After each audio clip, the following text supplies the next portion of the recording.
Hoje eu quero compartilhar com vocês como que eu faria para estudar para medicina. Começando agora em maio. Na verdade não importa quando eu fosse começar, eu seguiria esse tipo de plano que eu vou falar para vocês. Também considerando que eu não tenho uma boa base das coisas, que eu não lembro das matérias, então eu começaria tudo do zero até o avançado para passar no vestibular, tá certo? E por que eu estou gravando isso daqui? Porque eu tenho muitos alunos que estão prestando medicina e eu sinto que eles precisam muito de um direcionamento, de algum tipo de exemplo de como fazer. E eu sei da dor que eles estão tendo, que eles estão passando, porque é uma barra muito pesada, a competição é muito grande e vocês sabem, para passar em medicina você tem que ser basicamente, ter uma nota perfeita, né? Tem que ser perfeito nos estudos. Então, é uma pressão muito grande que vocês sentem e são muitas coisas em jogo. Como se você perdesse um dia de estudo, como se você fizesse uma coisinha errada, você sente já na hora que você não vai ser aprovado no vestibular. É muito horrível a pressão que a gente sente quando a gente está numa situação dessas. Ainda mais num curso onde a maioria das pessoas não passa de primeira. Então você vai fazendo ano depois de ano e dá aquela sensação lá no fundo, às vezes a gente sente tipo assim, pô, será e se nunca aconteceu o que a gente quer? E se o nosso sonho nunca se realizar, a gente não for capaz de passar? Então eu sei como vocês se sentem, porque isso acontece comigo até na carreira aqui no YouTube como criador de conteúdo, é muito concorrido, então eu quero compartilhar algumas coisas com vocês. Esse conteúdo, disclaimer, aviso, tá? Só para vocês não fazerem besteira. Como eu disse, é baseado no como o Ryo faria para estudar para medicina. Não é um conteúdo para você copiar e colar para você fazer igual. Não, você tem que considerar que as pessoas são diferentes e que eu tenho pensamentos e formas de agir diferentes de você hoje em dia. Então é muito importante você considerar isso para não sair copiando, mas sim se inspirar e ter alguns insights, algumas lâmpadas acendendo na sua cabeça quando eu falar algumas coisas, certo? Porque pode aí surgir alguma solução interessante para você. E a gente vai dividir esse conteúdo aqui em 3 partes. Primeira parte, parte A gente vai falar sobre mentalidade. Aí você já tá fazendo careta, né? Tipo, ai, mentalidade, coisa de coach. Não, mentalidade é muito importante. Eu diria que 70% da aprovação depende da mentalidade que você tem. E eu vou te explicar por que isso daqui é um fato, porque, cara, a forma como você pensa, a forma como você sente, influencia como você aprende. Parte B seria a parte de preparo. A gente vai falar de uma parte mais burocrática sobre materiais, sobre os assuntos que caem na prova, como que você consegue essas coisas e como que você faz para organizar o seu tempo de estudo. A última parte é a parte da ação, a parte da prática realmente. Então nessa última parte eu vou falar como que eu estudaria exatamente para ser aprovado nessa prova, para conseguir alcançar uma boa nota numa prova como de medicina. Então, bora lá pro conteúdo, vamos lá ver o que a gente vai fazer. Primeira etapa, então, vai falar sobre mentalidade. A gente vai dividir essa etapa em 3 subetapas, que seria decidir passar em medicina, eliminar as distrações e eliminar as negatividades. Primeira coisa, o que eu quero dizer com decidir passar em medicina? É óbvio que se você falou que vai passar medicina, se você escolheu medicina, você está decidido a passar em medicina. Só que para mim os termos eles funcionam de uma forma bem diferente. Poucas vezes na minha vida eu tomei alguma decisão. Porque quando eu tomo uma decisão, é para eu ter extrema certeza do que eu quero fazer e quer dizer que eu estou extremamente decidido a cumprir uma missão. Então, se eu falar, eu quero fazer tal coisa, eu não vou voltar atrás. Por exemplo, quando eu falei que eu ia trabalhar ganhando dinheiro na internet, eu nunca mais ia procurar um emprego e trabalhar com outra pessoa e ficar no mundo corporativo, uma coisa que eu odiava, era isso. Então, minha conta bancária chegou a ter R$200, quase nada de dinheiro, e sempre estava lá capengando, comecei a vender minhas coisas até dar certo. Eu não ia voltar a trabalhar em outro lugar porque eu tinha decidido fazer assim. Então, para passar em medicina, é a mesma coisa. Se você quiser passar num concurso super competitivo como medicina, ou ITA, ou qualquer outra coisa, você tem que tomar uma decisão. E essa decisão tem que ser séria.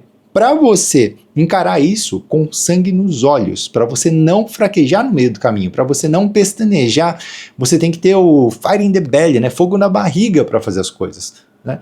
Então, se você decidiu passar em medicina, no meu caso, eu simplesmente decidiria ser o melhor de todos nas matérias para ser aprovado. Porque esse que é o grande fato, né? Para você ser aprovado em medicina, você tem que realmente ser muito bom nas paradas. Não adianta você, eu decidi passar em medicina, então eu vou aprender matemática, e vou aprender português, história e geografia, e aí a tal outra matéria lá que eu não sou muito bom, eu vou tentar tirar o máximo de ponto possível. Não, não é assim que pode funcionar. Para mim, na minha visão, se você decidiu passar em medicina, você tem que ser foda em todas as disciplinas. E você tem que focar em gabaritar a prova. Não tem meio termo, não tem mais ou menos. Igual que eu falei no último vídeo. Se não assistiu, vai lá assistir o meu último vídeo, tá bom? Segunda etapa, depois disso, é eliminar as distrações. Como a gente está muito decidido, a gente tem que eliminar tudo que está no nosso caminho para conquistar o nosso objetivo. Então, por exemplo, no meu caso, o que estaria no meu caminho hoje? Hoje eu perco tempo jogando Dota, por exemplo. Eu perco tempo jogando board games. Eu adoro essas coisas, esses hobbies. Perco tempo desenhando, tocando piano que está aqui atrás. Então eu faço várias atividades que fazem eu me distrair, eu me distanciar do meu grande objetivo de passar em medicina. Então eu eliminaria todas essas distrações. Algumas coisas não me distraem tanto, por exemplo, piano. Eu não fico pensando em piano o dia inteiro, é uma coisa que hoje em dia não me chama mais tanta atenção quanto antes. Então eu poderia continuar tocando piano para me divertir. Só que Dota, League of Legends, né, que seria parecido com isso, se você não sabe o que é Dota, é uma coisa que ocupa a nossa mente, que ocupa as nossas emoções, que gera fortes emoções e tem um alto índice de dopamina. Então, por exemplo, você não vê uma pessoa que joga Dota que jogou menos de 2.000 horas, menos de 4.000 horas, sabe? As pessoas jogam e continuam jogando por anos e anos porque é muito viciante. Então, quando você vai estudar para o vestibular, você tem que ter consciência disso, que essa coisa, cara, tem que ser eliminada definitivamente da sua vida para você conseguir continuar. Isso quer dizer que, eu não posso me divertir então, Rio? Não, não é isso que eu estou falando. Estou falando que você pode encontrar formas de diversão que sejam saudáveis, que não sejam viciantes e que não ocupem a sua cabeça. Porque o grande problema é quanto que essa atividade, essa coisa que você faz, ocupa a sua vontade, ocupa a sua mente, a sua curiosidade, a sua vontade. Então, para mim, por exemplo, se eu estaria lá estudando biologia, mas ia começar a pensar no jogo, ia começar a ter vontade de jogar, sabe? Isso daqui atrapalha muito, então eu eliminaria completamente. Eu não sei qual que é o seu caso, o que você teria que eliminar ou não, mas no meu seriam basicamente essas coisas. E eu substituiria por atividades mais saudáveis, diversões mais bacanas e menos viciantes do que isso daqui. Terceira coisa é eliminar a negatividade. Quando a gente fala de negatividade, eu não estou falando de ser zen, eu não estou falando de você acender um incenso e tirar as energias negativas, colocar um esparadrape no seu umbigo, eu não estou falando dessa porcaria não. Eu estou falando de você eliminar os pensamentos e crenças negativas que te afastem de uma otimização na sua aprendizagem. Então, por exemplo, tem muita gente, eu falo disso por experiência, tá?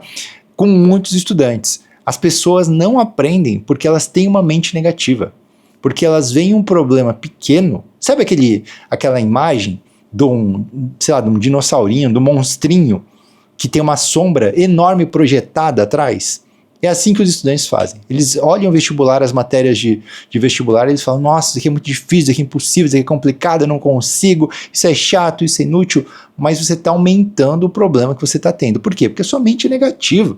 A sua mente está configurada hoje para funcionar num estado de merda, negativo, que acha que tudo é ruim, tudo é difícil, tudo te prejudica e você não tem o que você quer, você reclama. Tudo isso te atrapalha na hora de aprender, porque você está dando comandos para sua mente para não ser capaz de fazer as coisas. Estudar nada mais é do que você receber um quebra-cabeça, a cada assunto é um quebra-cabeça novo, e você tem que resolver. Só que se você tem uma mente negativa, você não vai querer resolver o problema, você vai fugir do problema, você vai odiar o problema. Você não vai olhar para o problema como ele deveria ser olhado. Você vai sempre enxergar as coisas da pior forma possível. Isso vai te atrapalhar.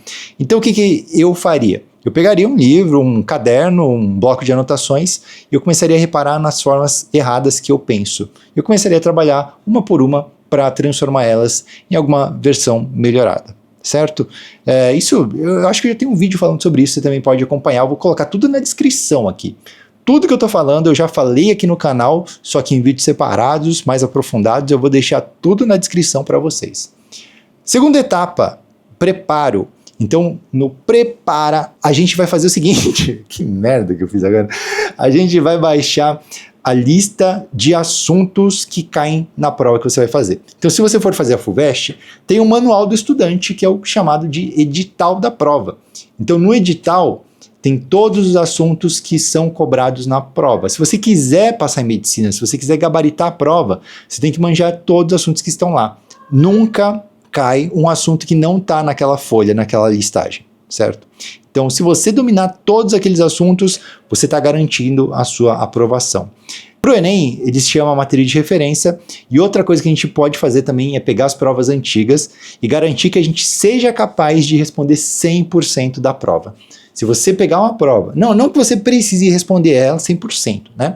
Mas a gente tem que garantir que a gente vai entender, pelo menos, se a gente não conseguir, a gente vai entender a resolução, a gente vai estudar a matéria que está ali por trás daquela questão, a ponto de, se a gente pegar uma questão parecida, a gente vai ser capaz de resolver. Então esse vai ser o nosso objetivo, a nossa meta. Essa é a primeira etapa da segunda parte da nossa jornada aqui para a medicina. Segunda parte, né? Vamos chamar de fase B, que é o preparo. Segunda parte da fase B seria a parte do cronograma. Então particularmente, eu não funciono muito bem com cronogramas. Eu acho que você ficar pensando o que estudar cada dia, quanto tempo você vai estudar, quanto tempo você demoraria para estudar cada um dos assuntos, é uma grande perda de tempo, é uma coisa que complica a nossa vida e que para mim não vai funcionar. Então o que eu faria? Eu seguiria o meu modelo de plano de estudos, que todo mundo já deve conhecer. Se você não conhece também, o vídeo vai estar aqui na descrição, aqui no card, em algum lugar vai estar esse vídeo, onde eu estudaria uma disciplina ou duas disciplinas do começo até o fim, num curto período de tempo. Tá? E por que eu faria dessa forma? Para eliminar a complexidade. Eu não quero acordar num dia e ter que ficar pensando se eu deveria estudar português ou história e falar, mas eu preferi estudar biologia hoje. Eu não quero me sentir assim, eu quero sentir o seguinte, eu quero sentir que eu estou aprendendo tudo de, sei lá, biologia, do começo até o fim, e eu tô masterizando, eu tô ficando foda em biologia, e todos os dias eu quero acordar pensando, cara, hoje eu vou continuar estudando aquela matéria, porque eu tô ficando bom, eu tô melhorando, eu tô aprendendo tudo, e tudo tá fazendo sentido na minha cabeça.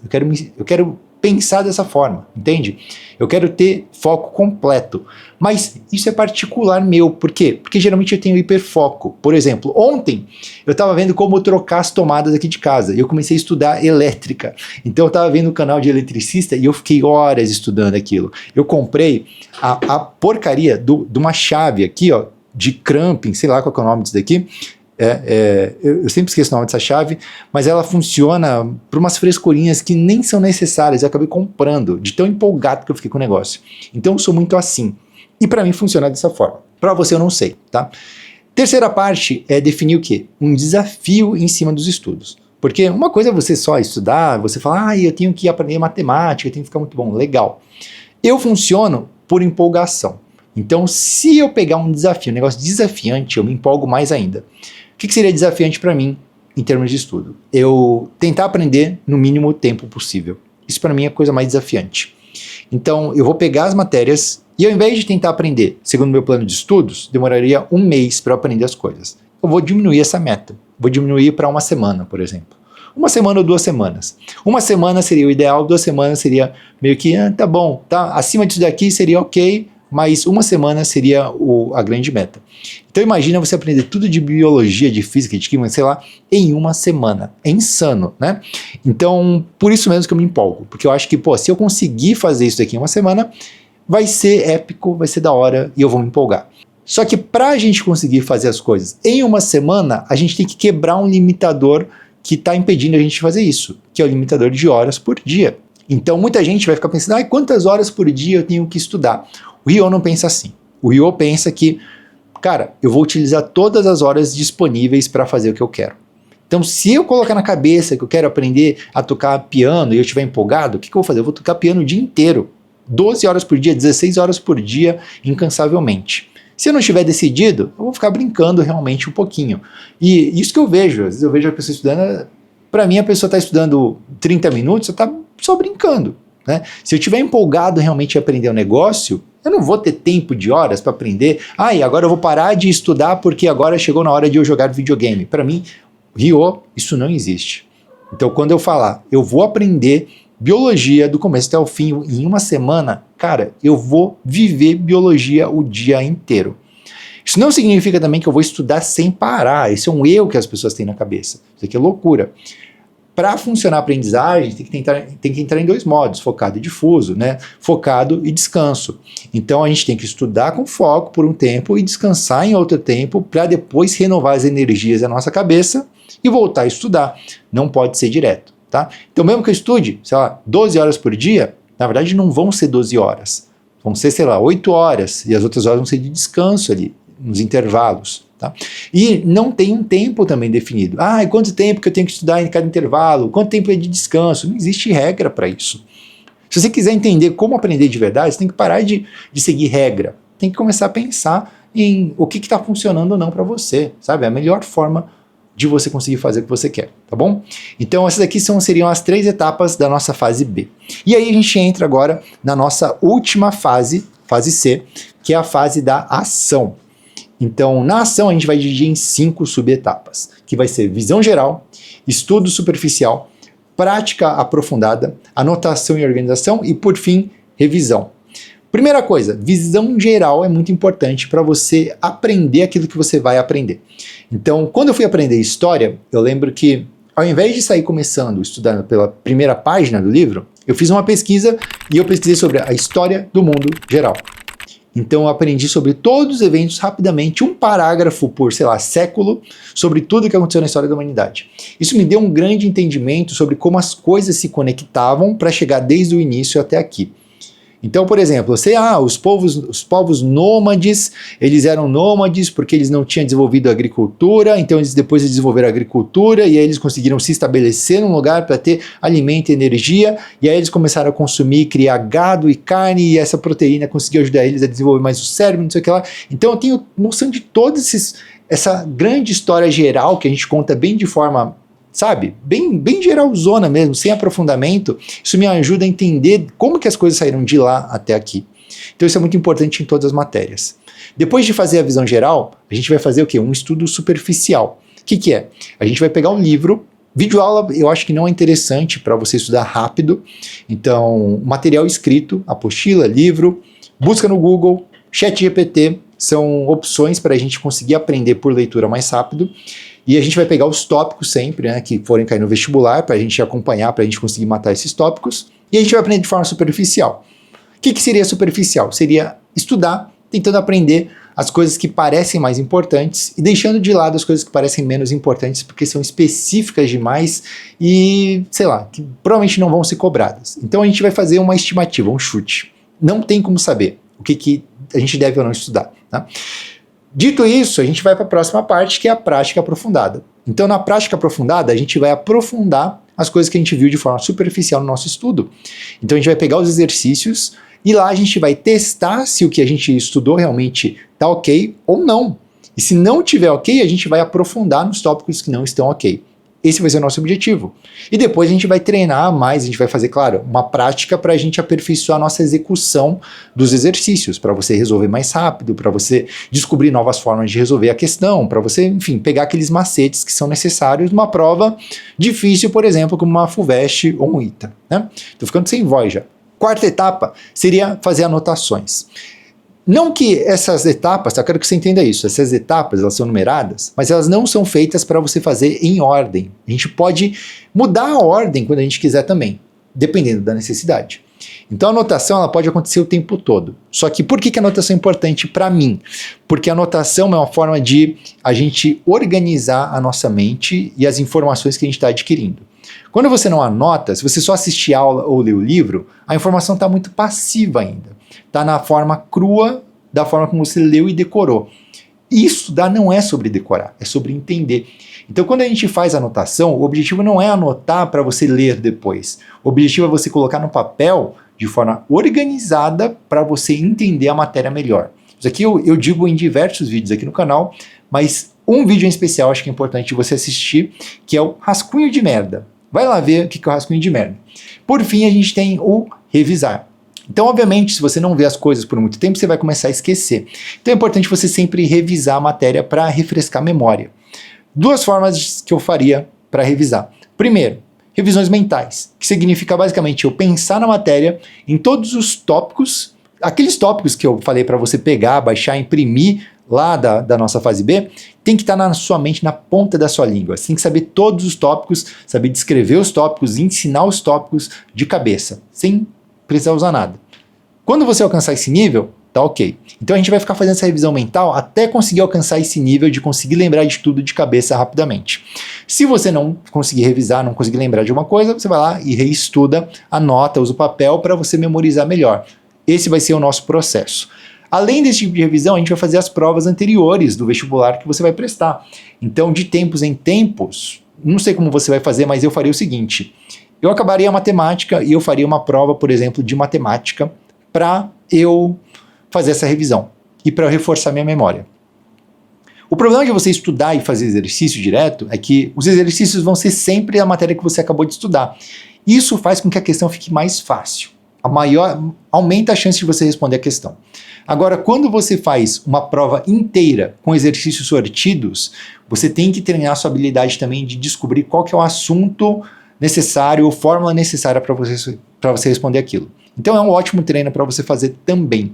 Além de você fazer o simulado, claro, da prova completa, porque é muito importante você se preparar para a prova que você vai prestar e não só fazer provas específicas, não só aprender as matérias soltas, mas aprender tudo junto, tá bom? E, claro, se eu fizesse uma FUVEST, por exemplo, eu deixaria o aprofundamento da segunda fase para a segunda fase e eu focaria em passar na primeira fase primeiro. Bom, chegamos aqui ao final do nosso método para como que eu faria para passar em medicina. Só que você deve ter reparado que muitas coisas ficaram no ar, né? A gente não conseguiu aprofundar realmente como fazer cada uma dessas coisas. Eu gostaria de falar muito mais sobre tudo isso. E aqui no canal eu já tenho vídeos falando sobre muitos desses assuntos, como vocês puderam ver. Então na descrição desse vídeo eu vou deixar uma lista de vídeos para você assistir que tem relação com esse daqui, onde a gente vai aprofundar cada um desses tópicos. Se faltou alguma coisa, comenta aqui abaixo. Comenta o que você achou de bacana, o que você achou que faltou. E principalmente eu quero deixar uma chamada para uma coisa muito importante aqui. Não sei se você vai ter interesse. O YouTube, ele atrapalha muito o formato dos conteúdos que eu gosto de fazer. Eu não gosto de ter que me preocupar com edição. Eu não gosto de ter que me preocupar se você está aí entretido em assistir as coisas, se você está tendo retenção no meu vídeo e nada disso. Isso aqui, na minha opinião, atrapalha muito a qualidade do conteúdo que eu estou fazendo. Eu poderia fazer dessa forma? Poderia, mas ia demorar muito e eu não consigo. Então, a forma como para mim é muito prático de eu passar um conteúdo verdadeiro, direto e que funciona, é através dos meus cursos. E eu quero lançar um novo curso, que na verdade não é um curso que eu gosto de chamar de programa, que vai ser um programa para você ser aprovado no Enem, do zero até o Enem.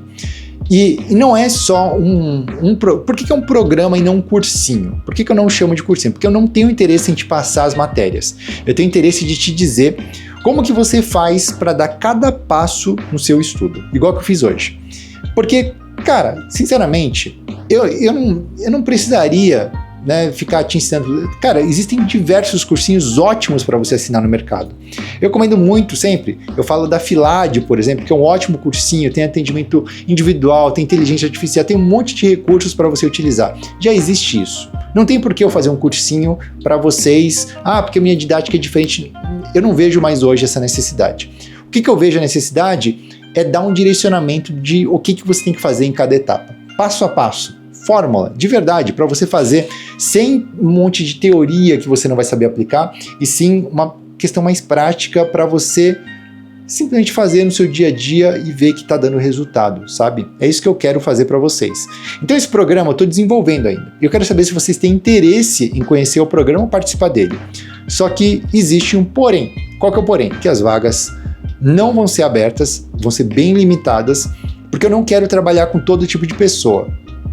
Eu sempre, esses últimos anos, tenho um tipo de aluno que eu não gosto muito de trabalhar, que é o aluno que não faz nada, que não consegue estudar, não consegue fazer as coisas, procrastina, e aí ele quer que o milagre caia no colo dele e resolva todos os problemas dele.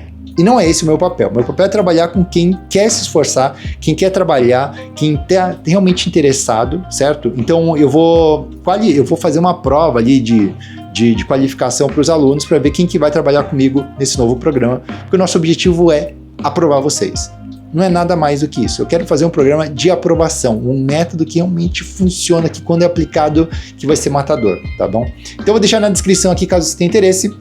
Vai lá, clica e deixa seu comentário aqui abaixo, tá? Não se esquece não, para me ajudar aqui no vídeo. Tamo junto? Abraço, obrigado, até a próxima.